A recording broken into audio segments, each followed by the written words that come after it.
Hello guys, it's Joe. Today we have a Beyblade video.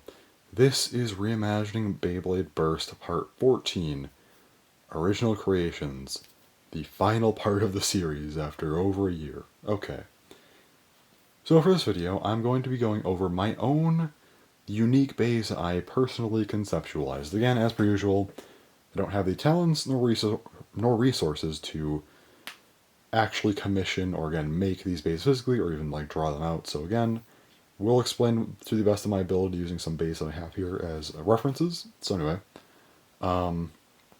with that said, there are only 2 bays in this video, but I've made sure to make both of these bays very, very interesting. So hopefully, even though there's only 2 bays, this ends up being, well, an interesting video. We'll see how it goes, but for now, guess let's just get into both of these bays. Now for our first bay, we have Thunder Raijin Shroud Bastion 0. Okay, let me just put these parts on screen. They'll make sense later. I'll explain why I'm choosing these, but anyway. Alright, so first up, this bay would be a defense type. I actually do have to type these bays since, they don't exist. And also, for the color scheme, right, the main color of this bay would be red, kind of a brighter red, with a secondary color of black and a tertiary color of kind of a lighter green with some gold accents. Okay, so first up, let's start off with the core. The core is, of course, Raijin. And this would kind of have similar metal to Perseus, kind of on those outer parts of it, of the core. Also, 3 BU locks, and it would be LR, so you do have dual spin with that core. Then we have 0. I thought 0 just made sense because it's fairly round, so I did not make a unique armor for this one, but I think that's fine, because 0 I think just works for it. No need to make something new just for the sake of it. And then we have the Thunder Blade. This is where a lot of the fun happens. So the Thunder Blade, okay. This would be kind of similar to Greatest Raphael. Very, very round in that sense. No spikes on the outside, just a very, very round. And, yeah, the outer part of the blade would be free spinning entirely. And also, on like the sides of the outside part, there would be a ring that goes up. It would go above the bay like this. There's kind of an arc on top of the bay. It would be a ring that free spins along with all the free spinning part. There you go. So kind of like Greatest Raphael in that sense, but again, the ring does move, and it is a bit more interactive with the bay, since again, it's a perfect circle that free spins, and then you have that. So it can actually, bays would probably be more likely to hit that part. And also, I'm not done with that gimmick either. It's not just a cool arc on top of the bay just for the hell of it. Nope, we're not done. Now we have Shroud, a BU lock disc. This would be kind of similar to Moon, but again, the outer part is free spinning. And there would also be kind of vertical lines on this bay. So basically, there would be some vertical lines kind of going up a little bit, and these could actually connect with the Thunder Blade.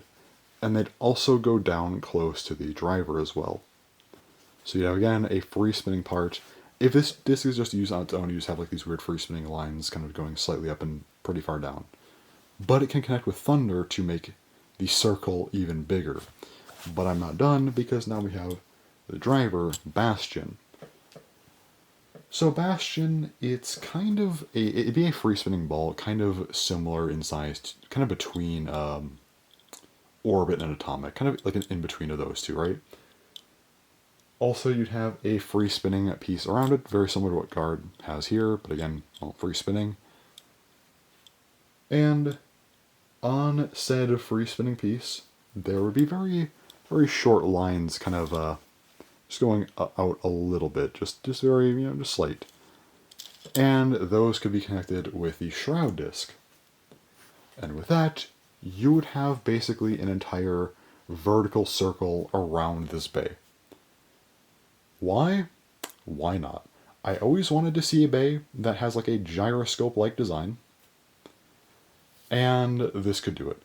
That said, you would likely need a special launching, a special launcher for this thing, or maybe some kind of a weird prong extensions to come with it, or some kind of even prong to like the top of this thing. I don't know. There would definitely be some oddities with launching this thing, because again, you have like a vertical circle up here, but I think it could be done. And again, it's a very, very weird bay, getting to the point, probably one of the weirdest bays I made, because again, you need a special launcher for this thing. It's very similar, like a gimmick specialty series thing from HMS, but I wanted to make it because I thought it'd be cool.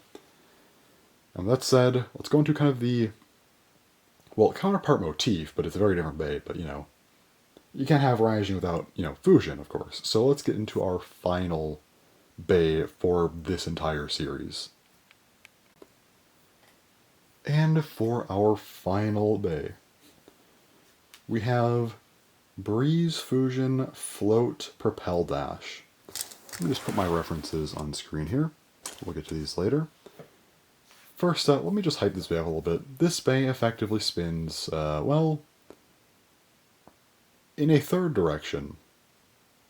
You can't literally do that, but it mimics it. We'll talk about that later. I'm going to save the layer for last, actually. But before we get to that, this is an attack type bay. And also, the color scheme, it'd be primarily a lighter green, secondary color of white, tertiary color of light red, and some gold for accents. Let's go bottom to top this time, because I do want to save that layer for last and talk about that. First up, we have, of course, the driver, float dash. Not float dash, that's a disc. Well, float's a disc. Propel dash, I mean. Propel dash, it's very similar to extreme dash, but the rubber would be slightly larger. Not like by a ton, maybe like 1.1 times the size. Just a crazier, more chaotic version of extreme. Then we have the disc. This is float. Float would be a B-lock disc, and, the shape of this disc would be similar to the layer, which I will explain once we get to it. And also, the plastic on the disc would be kind of disconnected a little bit, because it'd basically be free spinning, except you could lock it into the layer to kind of, attach the free spinning parts to the layer and have it spin with that, which does have an impact, which again we'll get to with the layer. Okay, so let's get to the layer. This is a fused layer called Breeze Fujin. There's no armor or anything on here. It's just a layer. I had to make it fused to make this gimmick actually work. And it's one time where I think that this needs to be fused. There's no way you can make this with just a core armor and blade, alright?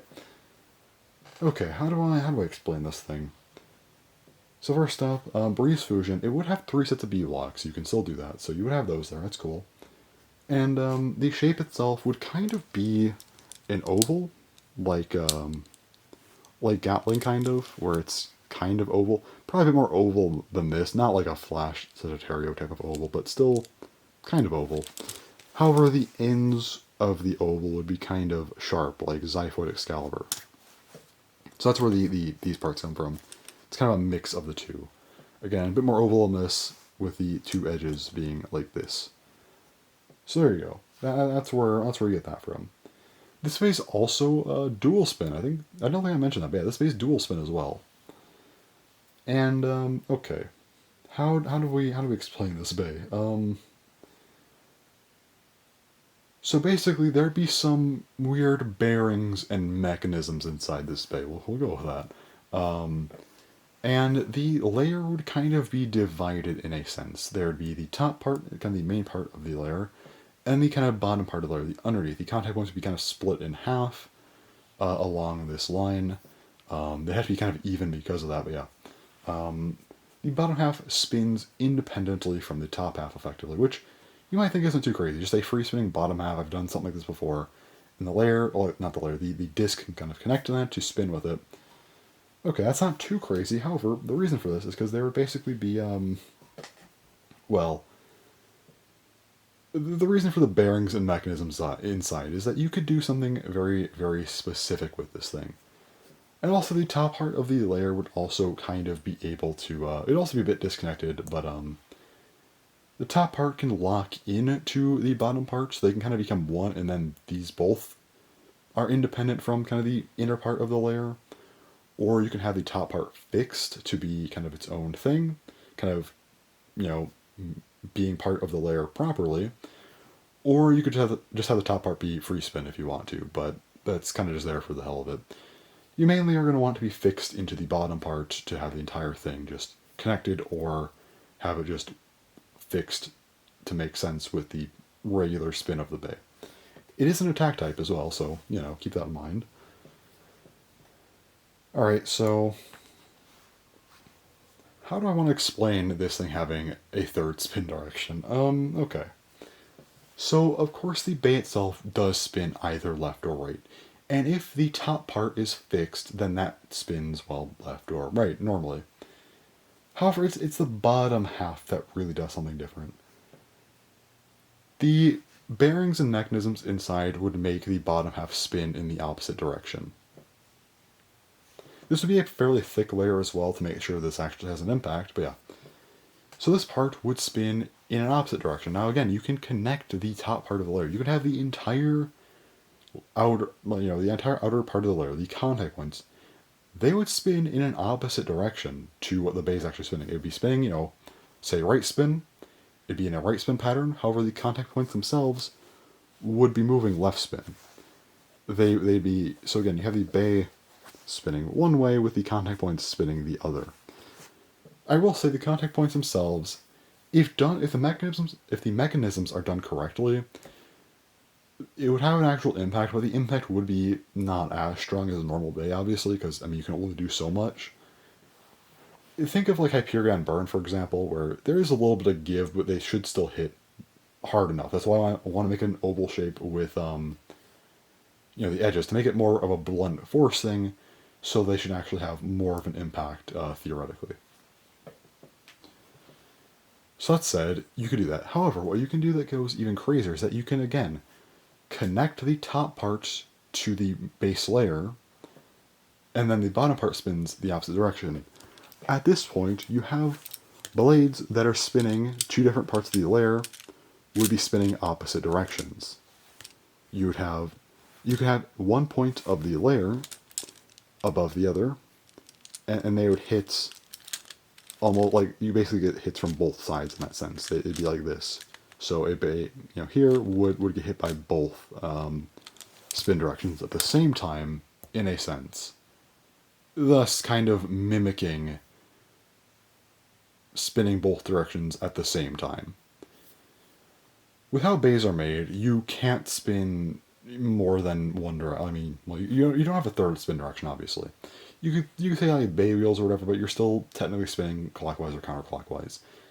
And yeah, so you have two spin directions to choose from. But with dual spin, well, you can't literally spin both directions at the same time. However, with this, you kind of mimic the contact points, being able to do that. It's not a true third spin direction or whatever, but you can mimic a spin direction being absolutely just weird and off the wall with this. It's not normal. A bay should not be able to do this, but it is technically possible to do, so I did it.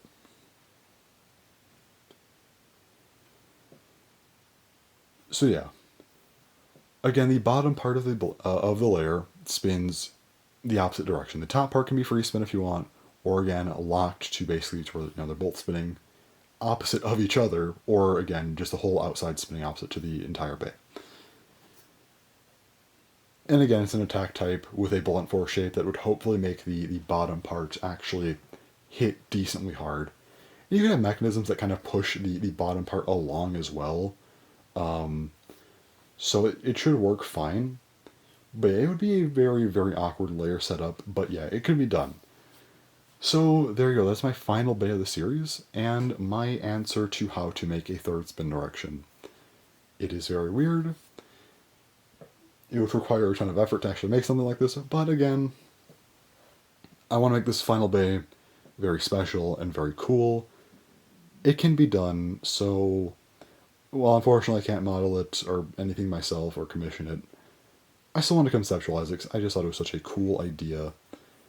And it'd be crazy to see a bay that can kind of spin both directions at the same time, in a sense. Even if it's not truly doing that because it's impossible, the fact that you can get that effect, I think, would just be very, very cool. And with that, that is the end of Reimagining Beyblade Burst. All 14 parts are now done. So yeah, this episode in particular was definitely an interesting one. I could have definitely made more bays. I could have done more than 2. But I opted to just stick with the 2 because I just thought they were really cool concepts, and nothing else I could really make I thought would measure up to them. So I'm like, you know what? I'm just going to leave it at these 2. Just 2 DP bays. Why not? Just seemed to make sense. So yeah. I could have also given them pre-evolutions as well with earlier systems, but again, I just figured... I mean, I feel like at that point I'm just going to be like limiting them, and it just doesn't feel right, so I'm like, I'm just going to make them both DB, call it a day. I just thought, again, I'd rather have 2 actual, like, good concepts here than just, like, you know, a few extra mediocre ones thrown in just to make this, like, a proper length part or whatever, so... Yeah, no, I just wanted to make my 2 bays and call it there. And again, I thought Fujin and Raijin were very, very cool bays to kind of base the ending off of. Just thought it was kind of cool. Also, Raijin, of course, has its kind of like weird drum circle thing, which is kind of where the circle came from for the bay, like the vertical circle. And of course, Fujin has all of its like wind stuff, and I thought like different spin direction stuff kind of plays into it, like kind of. So I thought it seemed like a cool, fitting end overall. But yeah, there you go. That's all 14 parts. These were definitely interesting to make for sure. For those who don't know, I initially planned on making this 6 parts, and that was it. Well, actually, initially the series was meant to just be a DB video. I just wanted to like reimagine DB because I had some problems with it. But I'm like, you know what? Let's actually do sparking as well because I also have some sparking stuff. But I'm like, well, at that point, I might as well just do like every line. So I did 6 episodes planned. After that, I was thinking of maybe doing 2 remake videos. So I'm like, okay, I should probably do those. But then, what if I also just made every motif in DB? So that's 12 parts. And then I got the idea shortly after to be like, well, let's actually do every Hasbro bay as well. But I don't want to end on 13 parts. I'm going to do a 14th part where I just have my own unique bays. And, well, after over a year of conceptualizing the kind of, I guess, like, later parts of the series, well, here we are. Actually, exactly a year after part 6, which is kind of the final original part. So, yeah. For all this time, I finally finished. It's definitely a ride. I've done a lot of conceptualizing. My document for the series is over 20 pages long, fun fact. Yeah, that's something. But with all that said, that is the end of Reimagining Beyblade Burst. Everything. There's no more after this. I'm done. So, it's definitely a fun time to make. Just a cool thing to do. So, there you go. That is kind of the end of Beyblade Burst concepts for me. So, there you go. That's kind of also it for Beyblade Burst in general on my channel, I feel. I mean, yeah, I'll do Burst stuff here and there for, like, discussions, but, like, maybe, like, rare unboxings here and there as well, but, like, as far as Burst being, like, somewhat consistent on this channel, that's it. So it's kind of also just, like, the end of, kind of an end of an era, really, for my channel as well, since, you know, Burst is kind of going to be taking a big step back from here on out. So anyways, yeah, that's everything for the main stuff for Beyblade Burst that I had, and also the end of Reimagining Beyblade Burst. So anyways, that's all. So, thanks for watching, and bye-bye.